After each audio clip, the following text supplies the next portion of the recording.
tarantula. Naalala mo ba yung unang bansang napuntahan mo sa labas ng Pilipinas? Anong pakiramdam? Nakakaba? Nakakapanibago? Same time nakaka-excite. Yan ang naramdaman ko sa Cambodia noong taong 2019. Isang Pops Chewy na clueless sa ginagawa niya. At ang tanging alam niya lang ay kumain at mag-video. Excited na si Pops Chewy ito ang first international episode natin. Kaya hinintay natin. Tsura! At pagkatapos ng 5 taon, it's time to rest back. Cheers, pare! In this series, welcome back to me sa capital ng Cambodia, ang Phnom Penh, the commercial city center of this rapidly growing unseen Southeast Asian country. Over 2 million ang population dito at lahat yon ay gusto lang kumain ng masarap na Cambodian street food. Traditional Cambodian food, uniquely called Khmer, is likened to Thai food pero with precise set of flavors like salty, sweet, spicy, and sour. May onions so nakikita, may matabang parte ng baka.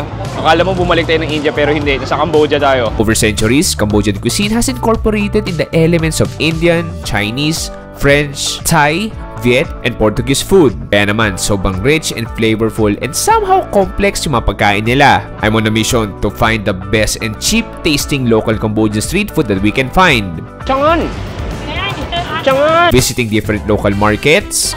Kahit anong kanin, pwede mauubos, makakadalawa ka. Basta masarap yung ulam.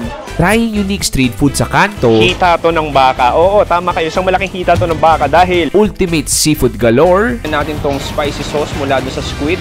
Sana makuha ko ng buo. Yun. Cheers, pare. Finding cheap eats. Ano? Isang malaking ganyan, 207 pesos lang. And experiencing the local food scene on a daily life in Cambodia. Pero sige, tikman natin.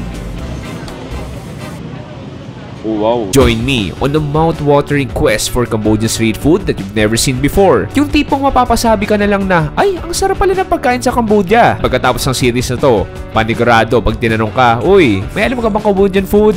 Pare, sure ball, may masasagot ka na. Re-rest back tayo ng mga hindi natin natikman noong 2019 at sisiguraduhin kong mabubusog ang mga mata ninyo, hindi lang ng Cambodian food, kundi pati ng mga bagong kalaman. Mga paps, welcome to Phnom Penh, welcome to Cambodia. Ready ka na ba? Tsura!